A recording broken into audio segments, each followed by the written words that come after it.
Olá, eu sou Flávia Machado, eu sou médica intensivista e trabalho com ILAs há muitos anos nessa nossa luta contra a sepse. Estamos aqui hoje para tentar falar um pouquinho o que é isso, o que é essa história aí de sepse. Sepse é conhecida por muitos como infecção generalizada ou septicemia, mas na verdade ela não é uma infecção que se espalha por todo o organismo da pessoa ou que está no sangue da pessoa. Sepse é uma resposta inadequada do nosso organismo à presença de uma infecção que está num determinado lugar e que, por essa resposta inadequada, a gente acaba atacando os nossos próprios órgãos e tecidos e levando a um mau funcionamento desses órgãos.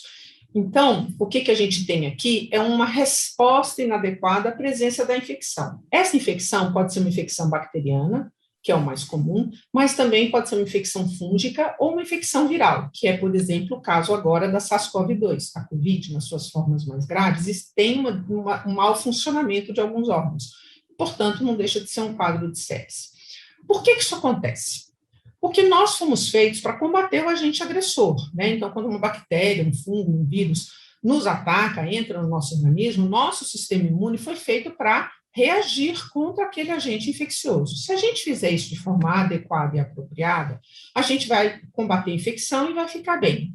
Entretanto, por alguma razão que não está muito clara, pode ser pelo nosso sistema genético, pode ser pelo momento que a gente está naquele momento fisiológico, do jeito que a gente está funcionando, pode ser por causa do agente agressor, por várias razões, a gente reage mal àquela infecção. E ao invés de só combater o agente agressor, o nosso sistema imune passa também a agredir o nosso próprio organismo. E aí a gente passa a ter órgãos que não funcionam de forma adequada. Como é que a gente vai ver isso acontecer?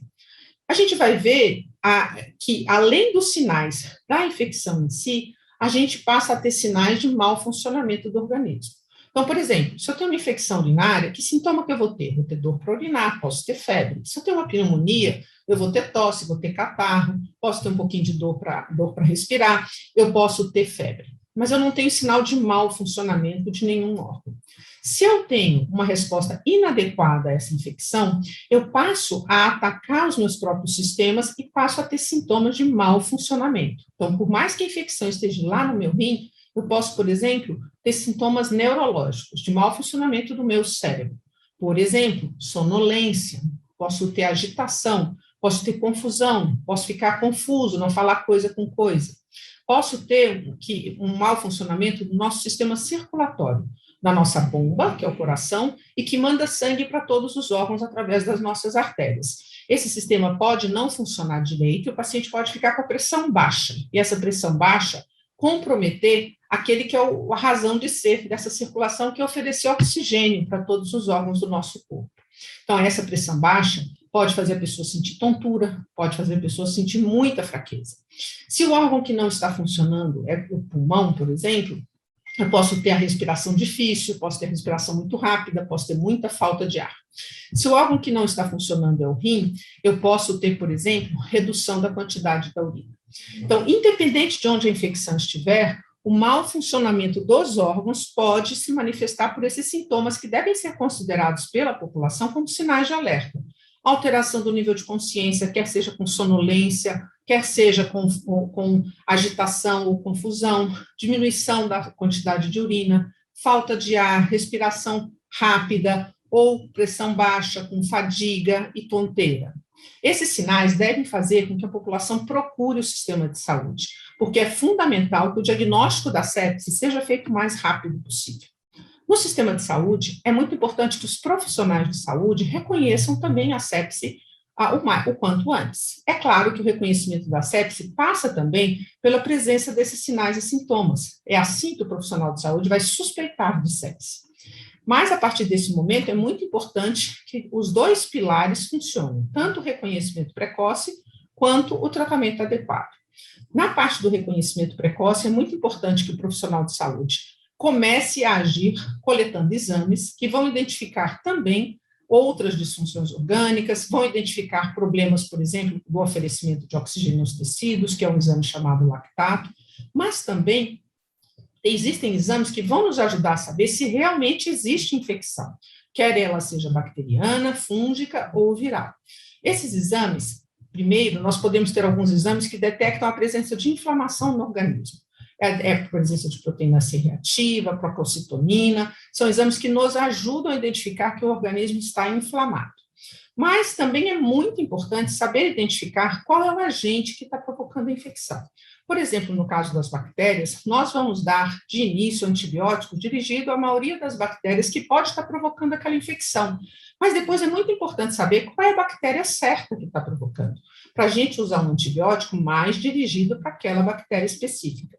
Por isso é muito importante coletar culturas, coletar sangue, coletar urina, por exemplo, se existe a suspeita de infecção urinária, porque o cultivo desse sangue, dessa urina ou de outros líquidos do organismo pode nos ajudar na identificação da bactéria que está provocando a infecção. Hoje, a gente também tem uma série de diagnósticos moleculares baseados no DNA, no material genético das bactérias, que podem acelerar a identificação dessa bactéria, fazendo com que a gente descubra mais cedo ainda qual é o agente que está provocando a infecção, e isso pode ajudar a gente no ajuste mais precoce desses antibióticos. Então, esse é o pilar do reconhecimento precoce, saber identificar a presença das disfunções orgânicas, dos quais órgãos não estão funcionando direito, e saber identificar qual é o agente infeccioso, quer ele seja uma bactéria, fungo ou um vírus. No caso, por exemplo, do SARS-CoV, hoje a gente sabe que existem diversos exames que, de imediato, podem identificar se aquela infecção, por exemplo, é a infecção da COVID. Do outro lado, o segundo pilar é o tratamento adequado o mais rápido possível. No caso, por exemplo, de serem infecções bacterianas, é fundamental a administração o quanto antes de antibiótico, porque esse antibiótico que vai começar a matar a bactéria e reduzir a quantidade de bactéria que tem no organismo, porque é isso que está provocando toda aquela resposta inadequada do nosso organismo, que, em suma, está levando ao mau funcionamento dos órgãos. Por isso que é tão importante começar a matar essas bactérias com antibiótico o quanto antes. Esses antibióticos devem ser administrados na veia e mantidos até que se identifique melhor qual é o agente infeccioso. Além disso, se o paciente está com a pressão baixa ou se tem sinais de redução da quantidade de oxigênio que está sendo fornecido aos tecidos, é muito importante melhorar a circulação do sangue. Isso pode ser feito, por exemplo, com administração de soro. Todo esse atendimento nas primeiras horas da sepse é muito importante. São as horas de ouro, que a gente chama. É o reconhecimento precoce inicial, o tratamento das primeiras horas. Mas, a isso, deve-se seguir um tratamento adequado durante toda a internação hospitalar, que muitas vezes, por exemplo, precisa ser feito dentro das unidades de terapia intensiva. E esse tratamento tem que ser otimizado, ele tem que ser feito por uma equipe multidisciplinar, de forma que o paciente seja atendido de forma adequada em todas as esferas da sua doença, em todas as esferas que levam esse paciente a sobreviver.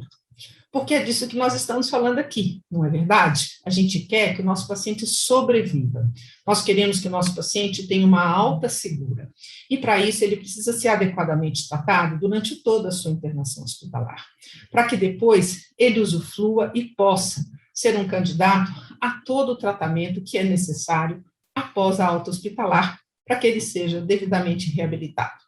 Bom, é isso que a gente tinha para falar para vocês e estamos sempre às ordens para esclarecer qualquer dúvida.